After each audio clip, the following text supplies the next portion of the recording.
We get into a conversation this morning. Jimi Wanjigi is here. How are you? I'm well, thank you. It's good to see you. And the two Dennises.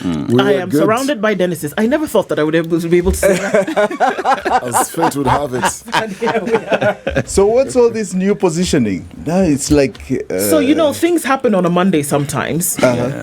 And technology decides to play do a doozy on so it's technology. Yes. So it's technology. Oh, I thought you were facing for battle. You're all on one side. Or facing you feel you're on the defense. The Dennises and then come in peace. Come in peace.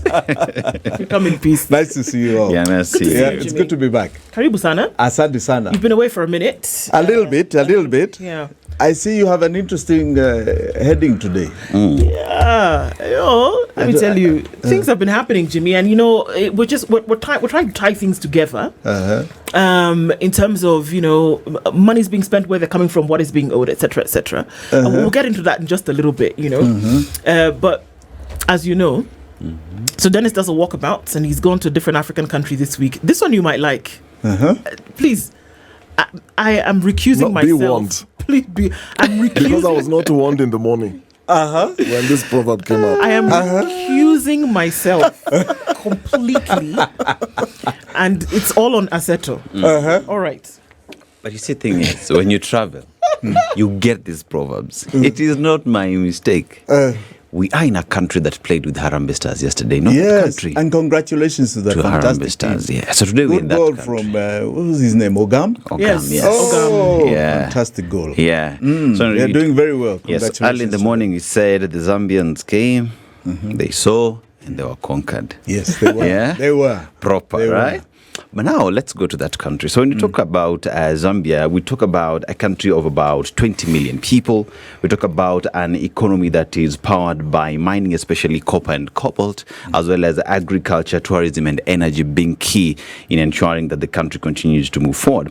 But our proverb today talks about ahead and going bold. And a head that consults never goes bold.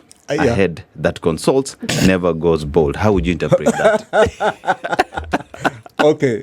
I see why Dennis was saying that he was not consulted. We are targets. I can see Dennis the Menace. This you chose because you knew I was coming here. At least I have some hair. You see? Are you trying to imply that the Dennis that is by your left side and I that feature in that boldness do not consult? Do not consult. Zambians. Yes. No wonder they lost. Are you saying we don't consult? The interpretation is never wrong. I think the inference is that if you consult, you don't strain yourself too much. So you're trying to say that stress and too much self-consultation is the reason why one goes bold. Your interpretation is never wrong. Very good proverb. Yeah. Yeah. It's a strenuous process, isn't it? Dennis, Yes, sir. we are together here. We are. I took it personal at first, but then... But Lydia soothed him. yes. Good one. Yeah. Good one. Karibu sana. Asante. So, Jimmy, I mean, over the last couple of months, probably more so than ever, we've seen a display of affluence, and I don't know if it's affluence in the kind that we can say an individual, but we've seen a lot of money moving. This is in the light of Kenya's debt at 11.1 trillion shillings. It's in the light of lack in certain areas, but that we see that this money is being spent, and what we're being told it is empowerment drives, economic development drives, economic development campaigns, and they've taken place in different regions. We've seen it happen in Meru, we've seen it happen in Embu, we've seen it happen in Mombasa, we've seen it happen in Kericho, we've seen it happen at State House, where certain people have been called to essentially come. There have been many things that have been given and things have been promised. We heard the Chief Cabinet Secretary the other day say that, don't worry, these things that were given to you just need to be registered and they'll be given back to you. And if this was happening in a jurisdiction whereby everything else was going along smoothly. I mean, by golly, look at the headlines today, and we can't seem to figure out how we're going to treat the country's sick. And again, in the same headline, university students are going back to school in 2 weeks, and I'm not quite sure how we're going to fund the thing. Does it make sense? Is there this symbiosis whereby things seem to be happening and happening properly, whereby billions has been spent in the last 8 weeks in these empowerment drives, but we don't see the billions where it's needed for some key areas, and so we have to ask the question, where does the money come from, and can we see links between where this money could or could not be coming from and what is owed for Kenya? That is a wonderful summation of the goings on. But just before I answer you, I have a little trend I have here of remembering the fallen economic freedom fighters of 2024. We're still on 2024. We haven't even reached 2025. And I just want to mention 10 more names. We had reached number 40. Now, 41, Dennis Juma died in Embu. Falanteo Nakara, and a Tanzanian, by the way, died at Sunbeam Supermarket. Braxton Omai Mongesa in Homa Bay. Benz Kotonyango, Elias Benson Bithi in Kisumu. John Boydras in Nyeri. Timothy Muchui in Nyahururu. Wycliffe Kane Mwenda in Nairobi. Daniel Kaikai in Bungoma, Timothy Miheso in Kakamega, Charles Owino in Kitengela, Alex Muteti in Kibwezi, Dennis Lubanga in Kibwezi, and Shakil Obianga in Kitengela. Now you can see already here the mix of Kenyans from all areas, including one lady here that died to ensure that we are not pained with more taxes. You must remember that it was a successful revolution. Okay? Now, going back to your question. Please answer one question for me. This empowerment drive, is it in the budget? No. Okay. Well, at least not officially. Well, the law is very clear. You can only spend money that has been budgeted for. So if empowerment is not a line item in the budget, are those our funds or are they personal funds of people? Have they stated it is our funds? Is it government money? Well, we've had those, you might say, who have been part and parcel of those empowerment drives. And we've asked these questions. And the answers that we're given is these are personal givings. So you, as Jimi Wanjigi, you may have 10 friends. You're going to Embu for an empowerment program. You'll ask your 10 friends, and it's indication, I'm going somewhere, so one will give you $1 million, another $5 million. And the pronouncements, when they're actually doing these drives, is the president has given me $3 million, I'm giving my $1 million. So then the question is, where is this money coming from? And the answers we're given is, we have businesses we are running, we've got friends and networks, we put our heads together, and in the spirit of Harambee, we come up with the funds. So we are talking about personal donations. Yes. All right. So, for some reason, in this very skewed economy, you and I, all of us are living here. Let me ask further questions. Is your economy here, the three of you, better than the last time I was here? And better means this. Are you making ends meet, number one? Number two, do you feel you are having some growth in your economic life? Two questions I'm asking. The three of you here. Well, to be honest, Since I was last year. Yes. So are you making ends meet? I'll say personally, yes. But what Were has you changed... making ends meet the last time I was here? Yes, but Okay. what has changed is then you're forced to do more than 2 or 3 things Yes. so that you are able then to make those ends meet. Yes. You're Get having it. to work more Yes. to make ends meet. Exactly. All right, so that means you're not growing because you don't have time to grow if you're spending too much time. Personal growth. Yes. Yes. Economic growth. Are you growing? No. Are you advancing? No. You're spending more and more time just trying to make ends meet. Exactly. All right.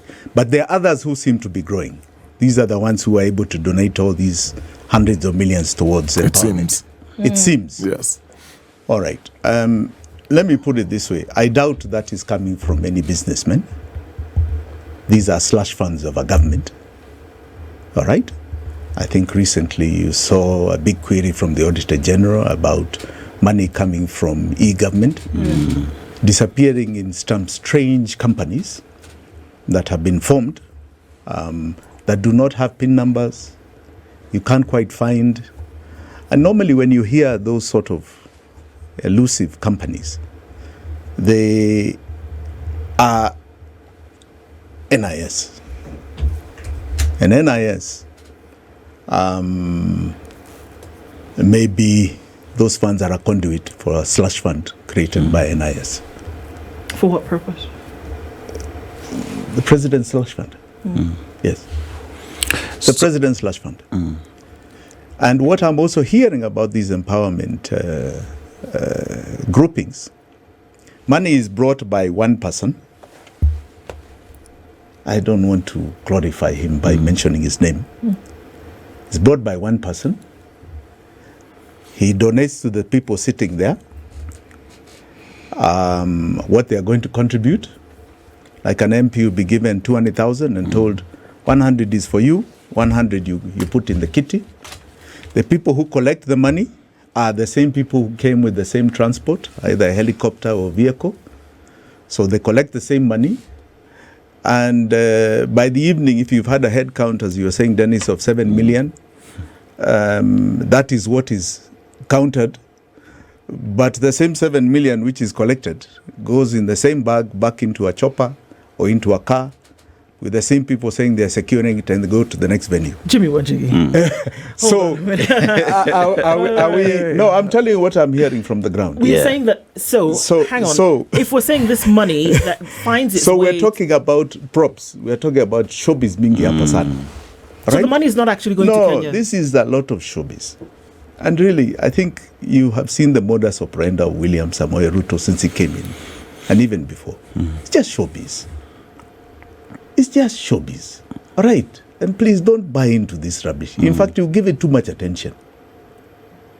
So Jimmy, This man is a total waste so of Jimmy, time. this It's money. showbiz. So this money, for example, Yes. that the president is giving Harambee Stars for every win. Now each player has bagged 5 million as we speak today. Correct? 5 million. We're not told where that money is coming from. Is it in the budget? Is it the? We haven't been told that it's And coming I from can any assure you budget. it's not coming from his pocket. So it's coming from a slush fund somewhere. Yes, it's not in the budget. Did you hear it being passed in the budget? No. So how does Hey, the I said I'm president? giving How you- has the president? Is it his personal money? So he has got that money. Did he declare it when he got to power that he has that kind of money? Did he declare it? Because you must declare what you have. Did he? Has he accumulated it? We know his salary. So has he accumulated it within this time? because if he you has, look at the numbers, Yeah. Jimmy, if and he let's- has, then he's a thief. Right, let's look at the It's- numbers, it's Jimmy, clear. and see if that's actually possible. Because so what was promised, and we just use the football as an example. That what was promised before the first kickoff was 1 million shillings for a win, 500,000 shillings for a draw, and then as you go on making it into the round of 16. A certain amount of monies would be promised. So the first million was given out, 42 million shillings on a Monday, and they drew the next match, which was 500,000 shillings each. So that much came did that come to? 21 million shillings So that's 63. so far. And then Yesterday they won. So the day before, yes. so the other one they beat Morocco. So there was another win. Yes. So there was 42 million. And when he showed up on that day, he said, "Niko na mambo yenu hapa," and he said essentially, "So what we're going to do is this: you're going to play Zambia on Sunday, and if you make it to the round of 16, I'm going to add that money by 1.5 million. All right. So essentially, for the win against Zambia, each player was going to get 2.5 million shillings. Right." What's the cumulative total now? So 5 million shillings has gone to each player, would essentially have gone to each player after yesterday's win. Plus And the technical bench, team? 42. So the number is 42 that we're looking at. Times 5 million in pesa ngapi? 210 million. Right. 210 million so far. And so what we're looking at now is that for every subsequent win after that, there's still the promise of $1 million, Bob.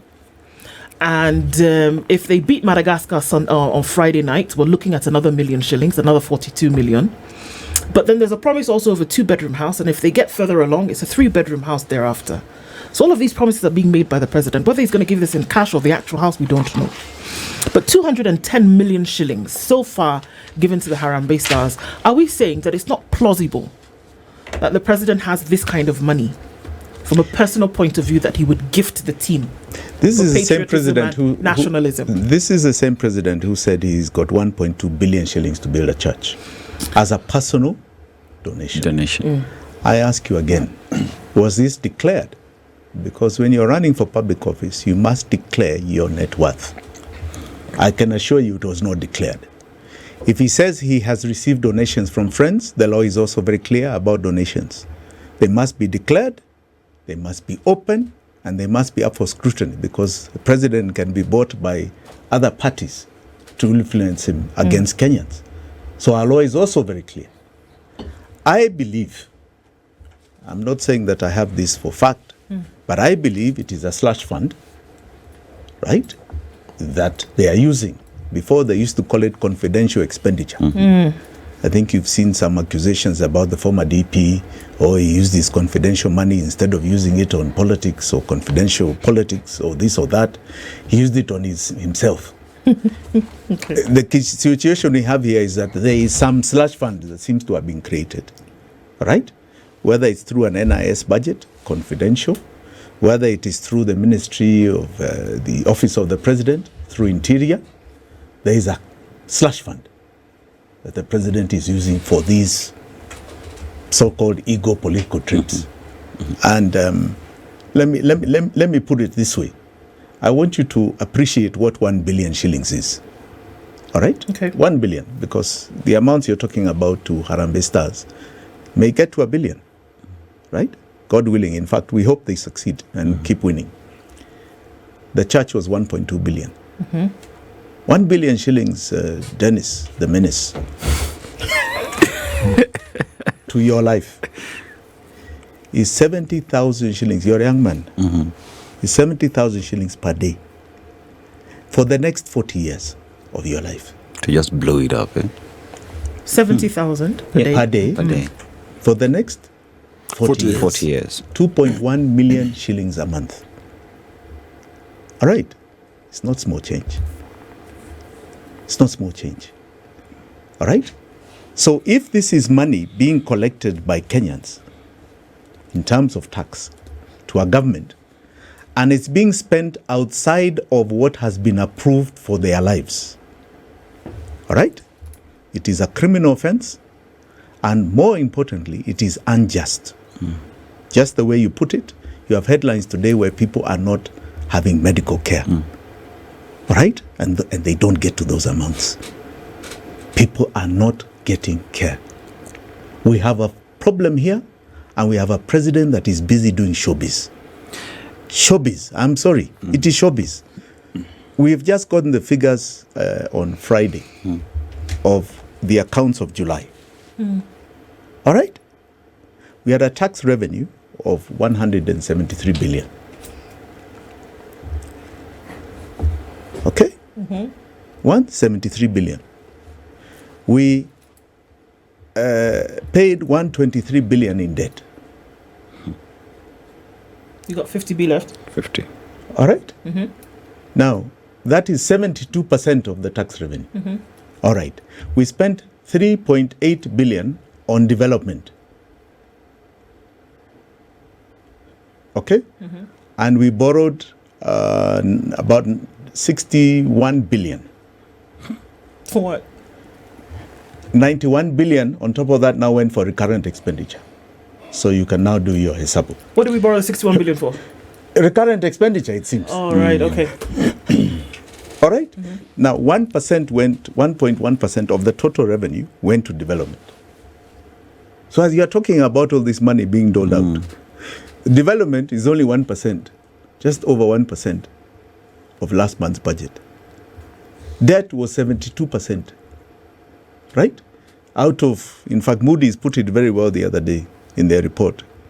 They said that out of 3 shillings that Kenyans pay for tax, 1 shilling goes to interest, 1 shilling goes to principal, 1 shilling is left for all our consumables. So we are borrowing like something else. We are living beyond our means. The government is living beyond their means. All right? And every single day, the pain is not stopping. It's not stopping. Please remember, in all this, as you are counting, you're talking about Shah and Chief here. You have 4 million Kenyans. 4 that do not have food every day. It's called 7%, 7.1%, right? Are extremely poor. You have 22 million that are struggling to put food on their table. You have 34 million that have got food, but those health services are not available for them. Education is a problem. A decent, dignified standard of living is a problem. And that is why, and that's, people don't seem to get it. We have 3 major issues in this country today. We have an economic revolution. This is not about anything else. We are all here talking about the pain of money. Are we not? Right. So we have an economic revolution. And if anybody has any doubt, that is what was seen in our faces last year, 2024. Jimmy, you've talked about some 123 billion that we paid, and out of that, the odious debt that we keep talking about, this is what you're paying for. You look at the economic empowerment that is happening in this country, and rightfully so, it is not budgeted for. You look at where these are being held. The deputy president, one day, 143 million shillings, where it's coming from, cannot be explained. You see the president taking these to the house on the hill, State House, 5,000 people showing up, and border borders being given, but they never live with these border borders anyway. Like you say, it is showbiz. And we look at what you're doing to a country where we cannot afford food, we cannot afford healthcare, we cannot afford education. And one asks the question, what are we doing? All they're doing, Dennis, is very simply running away from the problem. They can't solve it. I've been here many times, ever since 2023. They can't solve this problem. All right? They do not have the revenue to solve our problems. As long as they are paying this debt, they do not have the revenue. So all they can do is showbiz. Keep trying to show you that there is another alternative reality. And that reality is fake. And there are some people we eat in that showbiz. And many of them are vomiting on us. While many are hungry, there are some who are now new people to this thing, like you're hearing broad-based. And some of the people talking there will drive you crazy. Because they are not talking reality. The reality is here. Okay? They cannot solve our problem, our economic problem. They are glossing over it. They are sweeping the problems under a rug. And the rug blew up last year. Right? It's no longer business as usual. It's no longer the fake thing. Everybody now is in a very different reality. And they're trying to take us back. So don't pay too much mind to the showbiz. William Ruto is perfect at it. He is about that, showing you a picture that is not accurate. If you can get the Catholic Church to call him a liar, what does that tell you? That this is a government of lies. So why do you give him so much airtime with the showbiz? Why do you do it? Why do you guys do it even in the media? It's the same old thing. Yeah? Let's get back to real issues. real numbers, real issues here, because they are very serious. Okay, we are at a very serious time. Can we really say that a country is on the path towards development? Because look, unfortunately, you towards said what? I'll just come back to that in a minute, and I segue from that just a little bit because, and we say, why do we give attention to some of these things? That we can't run away from some of the things that the president has actually said. Most recently, he did say that they are doing everything that they can. They're tightening the screws to make sure that Kenya at least gets on the road to where it's supposed to go. Oh, come on. I know. Hang on a minute, Jimmy. So then he went on to say that, he is the best president that Kenya's ever had. He also talked about initiatives that they're putting in place. Which ones? Can that be Which ones? Well, agriculture. He talks about this all the time. He talks about housing. He wants every Kenyan to have, affordable and dignified housing. He talks about the fact maneno ya education hiyo tumesort universal healthcare hiyo tumeshughulikia. He's done that. He's talked about that quite often. Can we resonate or reconcile that with these numbers that we're seeing for July alone of 173 billion shillings, and out of that 123 billion is then 72%. Is it possible that those two scenarios can marry? No. And among the list you've just stressed, you talk about him priding himself about housing. I'm doing affordable housing. Okay. I don't know what's wrong with us as Kenyans. We don't interrogate properly. Okay, so those houses are built on whose land? Kenya.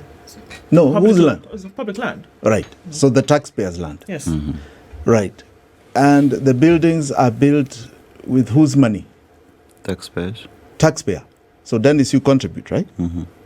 Yeah? Yes. Housing levy, you contribute? Yes.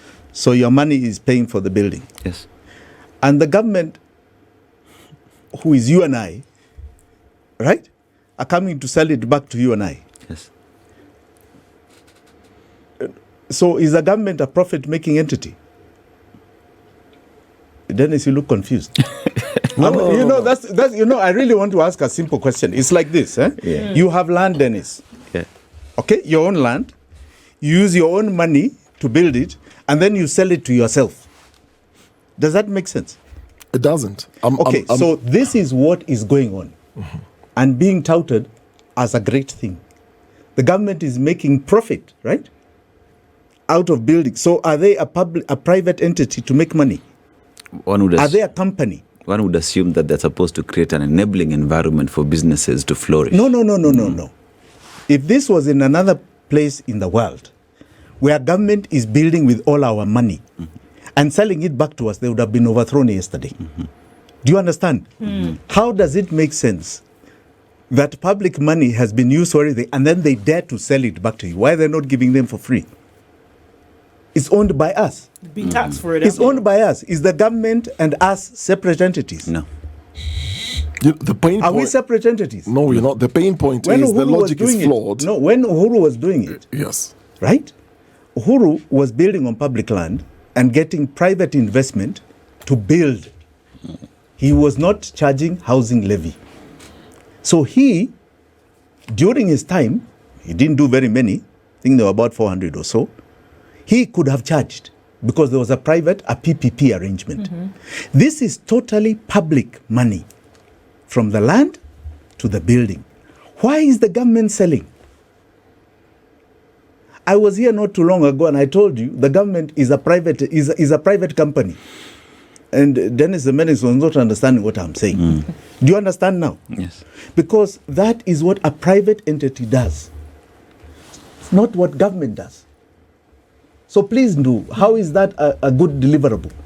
Yes. That you're charging for public money, right? Somebody, the same public, 1 million for a bed sitter. I mean, it's just, what logic is this? Please tell me. So they are making profits. And where do the profits go? No. Since when does government is supposed to make profits? It shouldn't. Government the only is not a place they are commercial supposed to entity. make profits is so-called in quasi-government corporations. Right? Yeah. Okay, where they have an interest. And even that is appropriations in aid when it comes to profit. It's not called profit. right? So you tell me where government is making, how does it do this? So you're not asking the appropriate questions. The logic is not being questioned. You have parliament that is just numb. How? Please explain to me. Here's the pain point. So from a pay slip, you're paying for mortgage. You have deductions, among other things, SHA. So in terms of housing, the people are paying for mortgage. There's even a teacher who a couple of days ago who said she's being deducted, she's paying for rent. Her pay slip, which it doesn't give her almost nothing, is having all these deductions, and she still has to pay rent, and yet she's building a house for someone somewhere. And like you said, she has to pay to get that house. It's a very flawed logic if you look at the overall thing. My question is this. When they took over power, that is Ruto and former Deputy President Rigathi Gachagua, they admitted that, and I quote, "We have talked to the Treasury and the coffers are empty. We will have to start from scratch." In the run-up to the election, the president, during his campaign speeches, used a phrase signaling a zero-tolerance stance on corruption in government. We're saying Kenya is broke. I tend to argue it's not. If you look at Sunday Standard, 4.1 billion CDF puzzle, there's a picture of all these individuals and how much money is lost from Awendo, 125.9 million, Embakasi South, 91 million, Isiolo South, 73 million, Baringo Central, 61 million, Baringo North, 40 million, Tiati, 65 million, Kilome, 87 million, Kitui East, 86 million. We come to SHA. We look at 33 billion, 32 billion arrears under SHA, 76 million paid by Isiolo Jubilee Insurance out of 120 million contract, and so on. And these are two. We look at the Auditor General's reports almost on a daily basis here when you're doing newspaper review, and it's money in billions getting lost. This is not money I believe is lost. Money has to move from one account to another. So how then do we say Kenya is broke when we have all this siphoning of monies from different spaces? Dennis, you know what we paid last year to debt? 2 trillion. You know what we're paying this year? Almost 2.3 trillion. 2.286 trillion. Do you know what we're paying next year? Almost 2.5 trillion. What is our revenue? We didn't exceed 2.4 last year. Yeah. Nope. We won't exceed 2.4 this year. We won't exceed 2.4 the next financial year. So please tell me where we have this money. What's happening is that we are borrowing domestically, right, to fuel recurrent expenditure and that theft you're talking about. So But we are do not borrowing have to the steal. tax. Yes. We are borrowing, as we have always done. We've been borrowing to steal. The money we are paying in debt today is theft. It was theft long time ago. And we keep borrowing to steal. They do not have it in tax revenue. You understand? So we have to cut it at its source. The problem is too much money is going out to debt. What's the source? Odious debt.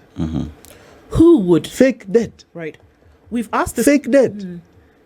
I want you to imagine that without that payment of almost 3 this year, do you think anyone would be complaining about SHA and SHIF? No. Remember the figures I just gave you earlier Yes. of July? Yes. County money was not dispersed. No, it wasn't. Yes. So you keep defaulting on county money. Did I mention pensions? No. Pensions were not dispersed. And these are all first charge items. Yes, they are. They must be removed first. So we do have, Dennis, a problem with money, revenue. Not because we are not collecting enough, but because the expenditure of that revenue is going to a big ticket item called debt. All these others, even if you cumulative take, can you compare to the trillions? Nope. Right. That is the problem. And I want you to understand that this debt is fake. I don't know how to say it. I don't know how many times we need to say it. As many times as necessary. Really, Dennis, you need to understand it's fake. And that expenditure continues until 2038. So this is the kind of life you want to keep talking about here? You want us to keep living this life? We're coming here and lamenting and lamenting. So, Jimmy, we've got to reach a stage where we stop, isn't it? We've got to have hope. Correct? We've got to start living in hope. We can't keep lamenting. Mm-hmm. We've got to start living in hope.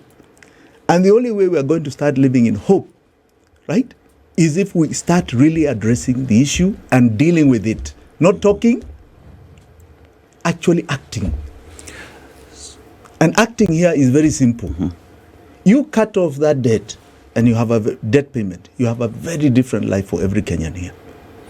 But how different will it be if we still are not dealing with the issue of stealing? Because let's assume this debt does not even exist in the first place. Revenue is still being collected. How do you seal or close these taps? Okay. Because there's still money in circulation. I'll tell you. Yes. So how is this revenue being collected? Mm-hmm. All right? Mm-hmm. So we have a budget that is passed every year by Parliament. All right? And it talks about how much tax is to be collected, how much debt is to be taken. Mm-hmm. So this is where you start sealing it. So the budget, if you look at the budget, right? It said that there's going to be a deficit, a shortage of 4.8%, which they calculated as 993 billion shillings that needed to be borrowed this financial year. Mm-hmm. I think you've heard that figure over and over. Mm-hmm. And they said that it's a combination of both domestic debt and external debt. Right. Now, as I said, on Friday, the July estimates came out. Mm-hmm. Estimates of revenue and expenditure from the Treasury, signed by Mr. John Bundy, CS Treasury. So what does it say there? Domestic borrowing, 1.053 trillion. External borrowing, 589 billion. Mm-hmm. Are we on the same page? Yes. Mm-hmm. What did Parliament pass? 993, both domestic and external. But this, a month later, the budget says 1.023 trillion and 585 billion external. You have already increased it by another 600 billion. So was that deficit figure fake one? How does the Treasury do that if it was not passed by Parliament? Parliament, yes. You're asking where they are getting all this money to steal? Mm-hmm. There you go. It's 1 month. I said this last year, they did the same thing. The year before, they've been doing it since 2013. There you go. That is not what the budget passed. It's right before your eyes. And the minister publishes it, a gazette notice. It's there. Jimmy. So why are you asking where do they get the money to steal? So it starts in Parliament. You just stick to the law. Mm. What is passed in the budget is what is to be followed. Mm-hmm. There's no way the Treasury has another budget. It creates on its own. Right? And when you ask this domestic revenue, Dennis the Menace, before you ask your question, where is domestic debt on the expenditure side of the budget? Mm-hmm. Remember, the law says you can only borrow for development. Mm-hmm. Yes. You will never find 1 penny of domestic debt going towards development. Mm. So why are you looking for it elsewhere? Everything is there. It's all in the debt business. That's where the games are. Mm-hmm. Nowhere else. So how do you account for this when it's outside the purview of Parliament approvals? So Treasury sits and makes those decisions. It's just 1 month. 1 month. They've broken the law. They're advertising their criminality. But you guys don't question it. We say it all the time. Mm. Nobody wants to hear. Or people don't understand. I don't know. Parliamentarians, as you know them, they are living their own life. There it is. So we're on a free fall. Yes. Jimmy, it's being done in plain sight. Jimmy, there has been talk that... it's being done in plain sight. There has been talk, even as we talk about Treasury and how now the criminality that you talk about, one Okiya Mtata says, Kenya to be able to move forward and deal with the debt that is there, there is need to delink treasury from the executive. I disagree. I disagree. First and foremost, we don't need to change any law here. People just need to follow what is the law. The law is very good. The Constitution is fantastic. Right? Chapter 12 covers all our public finance matters. Okay, we don't need to even change a comma. What we have here is impunity for the last almost 13, 14 years, since 2013. That now any regime coming in will probably have things they have got to do the same to survive. Okay, and this is where Kenyans must start saying no. Right? We are going to actually stop this thing. We are going to cut it. And it's very clear this is our slavery. We are going to stop it. So you remove it as something that we do not owe as Kenyans. Okay? And we start living our life according to the law with the revenue we are collecting. And it is a lot of revenue.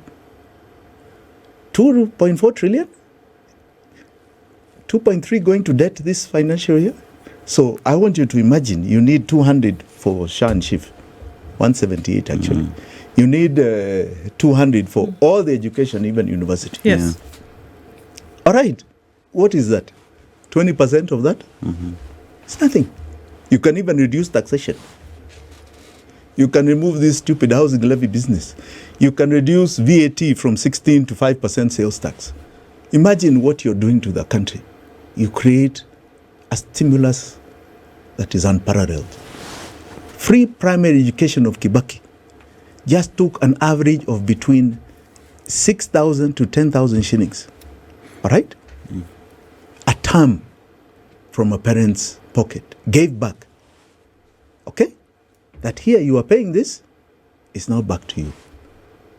Okay? Took in 1 million more kids into primary school, and it paid itself back as a stimulus within 3 years. How, Dennis? How? So, Jimmy, these are the problems. Let's talk solutions. So, if you said any government that will take over power will try to survive, they will still continue this same thing. Doesn't matter who you put there. And you say Kenyans... Don't say it doesn't no. matter. I just want you to give me an idea of in terms of solutions, because you say sorry to interrupt. Then Kenyans, it's fine. That Kenyans then need to stop this. How do Kenyans stop this? We are already stopping it. Okay, I talked about the economic revolution. Yes. Right? That's why we are debating this issue. That's why the economy is a big issue in newsrooms, in everywhere you go. Okay, in people's lives. Before it was politics. The second thing, I said there are 3 things. The second thing is the appending of the legacy politics of Kenya. We have realized it's not about politics as usual. Politics of tribe, politics of kingpins, politics of Sijuinini. And if there's anything we realize out of that, is the union between Raila and Ruto. They've come together, so-called solving an economic revolution of the Gen Z. A year later, there's still revolution. It didn't solve anything. The ground is still the same. Yep. People are still feeling the same. Okay? You have the others trying to keep legacy politics, right? Maybe they believe they have fire. I don't. And I'm sure I'm not alone. Okay? So that is also coming to an end, because you have status quo in the current regime with the broad-based government. That is status quo. You have the legacy politicians that are about change without change. How can now the deputies of the 2022 presidential candidates who are on one side come this other side and be the ones who offer change? That isn't there. And then you have what we are now discussing here, like your very good question, Dennis. Right? Ideas. Solving these problems. Okay? This is where people are now conversing. The tent of interests, of ideas, visions, okay? And our collective issues, right? Community and collective issues. That is now where we are. And that is the transition. Now, in that transition, you get new leadership. Okay? So have faith. For example, if we really start saying this is the economic problem, that the country's problem is the economy, right? How do you get a priest to be the one who solves the economic problem? Won't happen. Will a priest solve an economic problem? Oh. Right. You look for somebody who can solve the economic problem. Correct? Mm-hmm. Your understanding of this is that you have something called odious debt, and that slavery must be removed. You're not going to listen to anybody who is not talking about removing that debt. If they are perpetuating or going to perpetuate, all they are telling you is that they will not solve your problem, just like William Ruto. Okay. And you say, I don't want that person. I want a leader who is going to remove this pain from me. And it's not just the problem of theft. The theft has been done. Please. It's not new. Don't look at the new theft, Dennis. It is been done. You need to understand it. It has already been done. What you are saying, please understand with debt, it is taxed in advance. We are paying for that theft with our contribution of tax every single day. And we shall until 2038. Unless we sit back and say, hey, guys, I'm not paying this goddamn nonsense. What precludes that from happening? Is there a lack of understanding or comprehension as to how far-reaching That's one. This thing is? That is one. The other is most of these people are involved. Or they've got friends who are involved, associates who are involved, and they cannot delink. William Ruto was part and parcel of it with Uhuru. So it seems that there needs to be a hard stop for some of these things. And far be it from me to say that because of things that happen in certain jurisdictions, they should also happen in Kenya. But my mind is cast to Ghana, where, many years ago, Jerry Rawlings had an understanding that there were certain chiefs in his government who were essentially robbing the country blind. Yes. And they had many conversations, and there were many a warning. And so he called for a town hall where certain chiefs in his government were going to be in attendance. And these men were shot. That was Jerry Rawlings, and he took over with the gun. Yes. And I don't mean shot with words. I mean shot. They were killed. Yes. And of course, a series of developments took place after that. But that's where you saw that there was a definite shift in terms of the impunity and corruption that used to take place in Ghana at the time. Yes. Now, whether or not they went back, but there was a time then where people said, okay, perhaps it's time to buckle down and actually get some work done and stop this thing that we've seen happening before. Yes. So it seems as though sometimes there needs to be a hard stop for some of these things to actually take place. Call it what you want. Call it revolution. Call it, but it seems that we've romanced the idea of doing well. I'd say it's time to hit a home run. Is that where we are? Absolutely. Get this thing done. You see, Peru is another example of this particular aspect.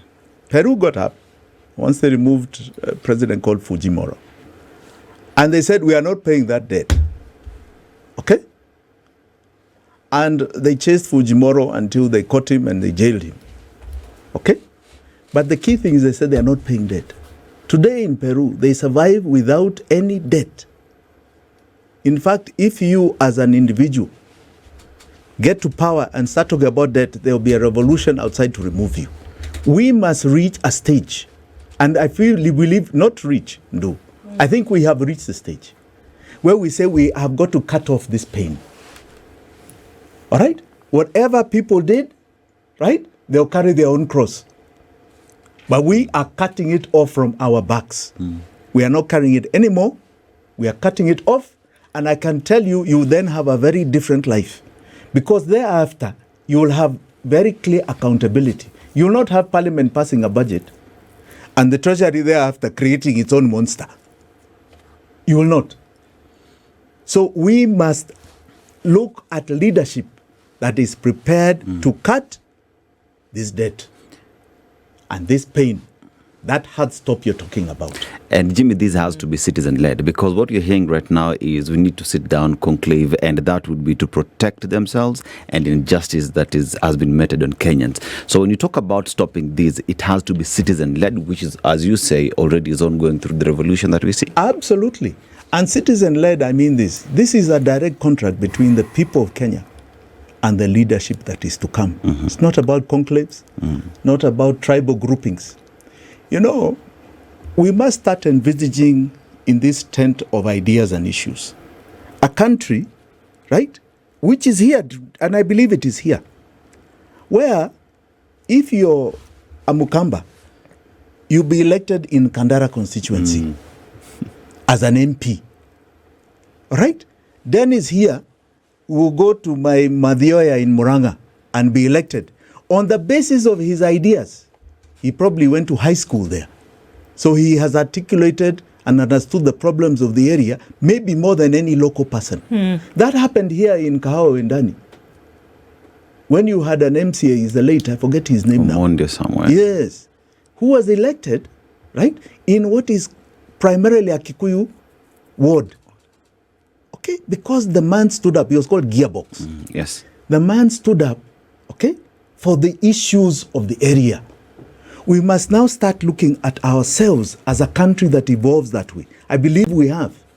If there's one thing the Gen Z revolution brought about, is to remove those barriers. All right? Those walls that were separating us. And have put us together with common issues. This is a common issue, this money issue. The economy of this country is a common issue. So let us not think of any other contract in leadership other than directly with the people, not through little community interests here and separate. That is the old legacy politics. And that, I'm telling you, they don't understand it, those who practice it today. It has come to an end. It has come to an end. It has come to an end. And so has our conversation this morning, Jimmy. Oh, thanks for so those quick. insights. I know. Time flies when you're having fun, they say. Being able to look into those insights. Thank you for being here this morning. Thank you. Always Thank great. you. Always Jimi good to be Wanjigi back. is the leader of Safina Party and has been here with us talking where are we going with an economy and what are you doing essentially. This is the Situation Room, the only way to start your day.